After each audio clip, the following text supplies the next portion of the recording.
Welcome to crypto market pulse. आपके साथ मैं हूं अयाज, क्रिप्टो मार्केट से आज की बड़ी खबरों के साथ। चलिए देखते हैं आज के टॉप हेडलाइंस। बिटकॉइन में तेजी, प्राइस $69,000 के ऊपर। कनाडा के सेंट्रल बैंक ने पहला टोकनाइज्ड बॉन्ड लॉन्च किया।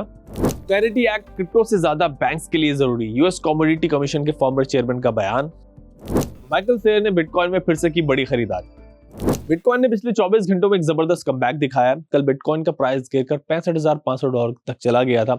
अब करीब 5% की तेजी के साथ वापस $69,000 की रेंज में आ गया है। मार्केट में ये मूव तब आया जब प्रेसिडेंट डोनाल्ड ट्रंप ने हिंट दिया कि ईरान जंग जल्द खत्म हो सकती है। इसके बाद स्टॉक मार्केट और बिटकॉइन दोनों में सेलिंग प्रेशर कम हुआ और बायर्स एक्टिवेट हुए। नेस्डैक करीब 1.5% ऊपर बंद हुआ। कनाडा के सेंट्रल बैंक ने देश के दूसरे बड़े बैंक्स के साथ मिलकर कनाडा का पहला टोकनाइज्ड बॉन्ड लॉन्च किया है। लगभग $100 मिलियन कनेडियन डॉलर की कीमत वाला ये बॉन्ड ब्लॉकचेन पर इशू किया गया। कनाडा का ये प्रोजेक्ट दिखाता है कि दुनिया के बड़े सेंट्रल बैंक्स अपने फाइनेंशियल सिस्टम में ब्लॉकचेन टेक को इंटीग्रेट करने की तैयारी कर रहे हैं। यूएस की कमोडिटी फ्यूचर्स ट्रेडिंग कमीशन के फॉर्मर चेयरमैन क्रिस्टोफर गियानकार्लो का कहना है कि अमेरिका का क्लैरिटी एक्ट क्रिप्टो से ज्यादा बैंकिंग इंडस्ट्री के लिए फायदेमंद है। इस बिल का मेन फोकस स्टेबल कॉइन्स को रेगुलेट करना है। बैंक स्टेबल कॉइन को एक ऐसे टूल की तरह देख रहे हैं जो पैसे के लेन देन को ज्यादा तेज और सस्ता बना देगा।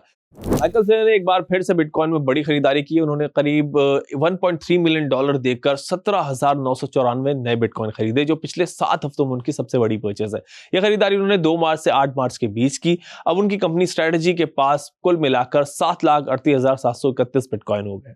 अब देखते हैं कि मार्केट में top gainers and top losers कौन से रहे।